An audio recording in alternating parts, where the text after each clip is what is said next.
Hey, what's going on, my friends? I hope you guys are all having a wonderful day. So, in today's video, I wanted to share with you guys how I was able to travel so much last year. A lot of my friends asked me how I managed to take so many trips last year. And I'll tell you this, I am definitely not rich.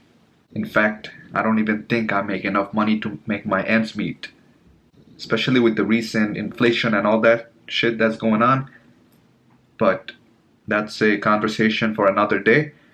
Today, I'll tell you guys some of the lessons that I learned and some of the tricks and tips that I discovered over the past 2 years or so. So, let's get right into it. Okay, first of all, let's talk about credit cards. We all know that credit cards are dangerous. So, if you are already struggling with your credit, then I suggest that you disregard what I am about to say. So, as predatory they can be, credit cards are actually very useful if you utilize them the right way. If you pay your bills on time and if you understand how the credit system works and you build a good credit, when I say good credit, I'm talking about over 750 or above, ideally, then you should be qualified to be approved for many of the top tier travel cards.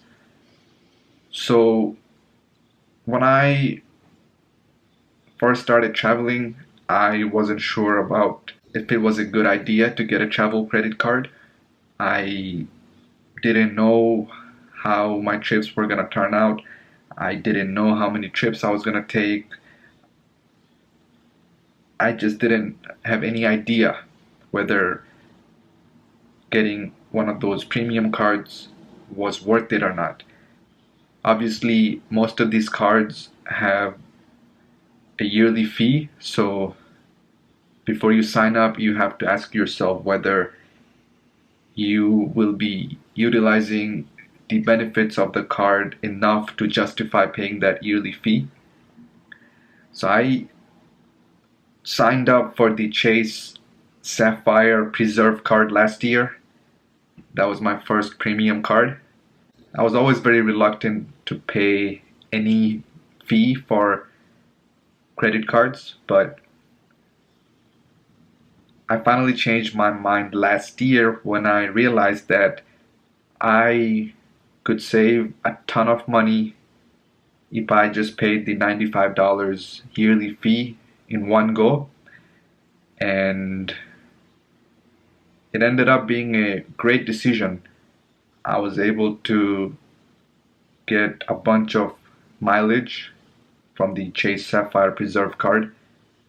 In fact, when you sign up for one of these cards, chances are you will get a sign up bonus. So right from the start, you will get a hefty amount of mileage. For my case, I received roughly 70,000 points, which if you convert to dollar amount would be around $750.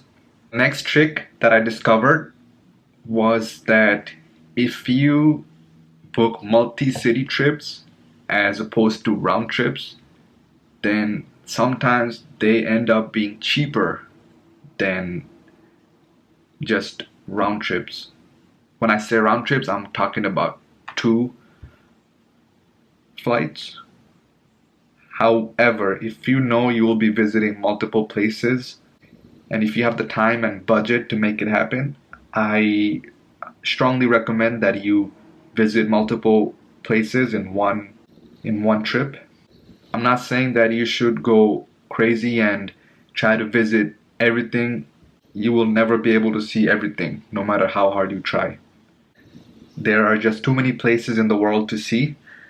So I recommend that you pick two cities that you would like to visit, two cities or two countries. And I'll give you an example. So I booked my flight to Turkey and Bangkok, Thailand in one go. I booked them together as a multi-city trip. So I was browsing through the prices and I realized that Turkish Airlines was charging less money to visit both Istanbul and Bangkok when I compared it to just Istanbul. And because of that, I decided to just book a multi city trip. At the time, I was in between jobs, so bit of I had a little bit of free time. I wanted to utilize a few weeks to go traveling before I started my next job. I ended up getting a good deal for my flights and was able to see two very cool places. Which brings me to my next point. If you notice, I mostly go to places that are generally cheaper than where I live, which is New York City, the most expensive city in the world at the moment. I prefer to go places where my money can get me more value compared to where I live. Both Turkey and Thailand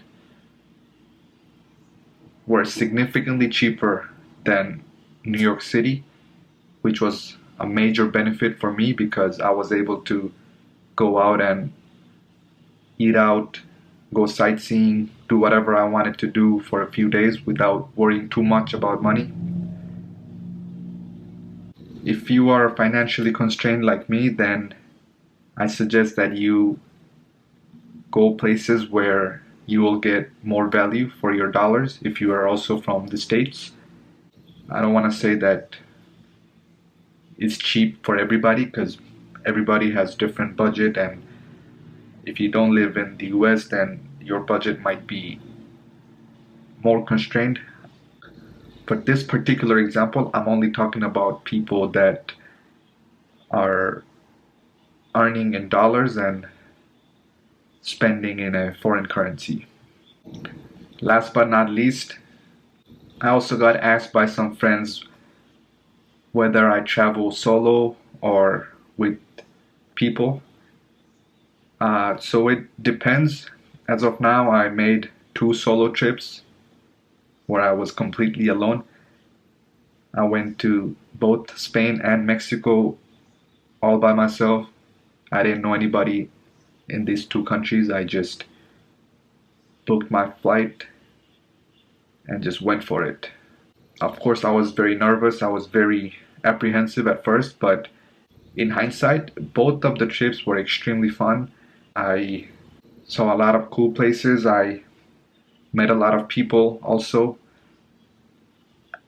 I feel like when you are going somewhere alone, it forces you to become more social.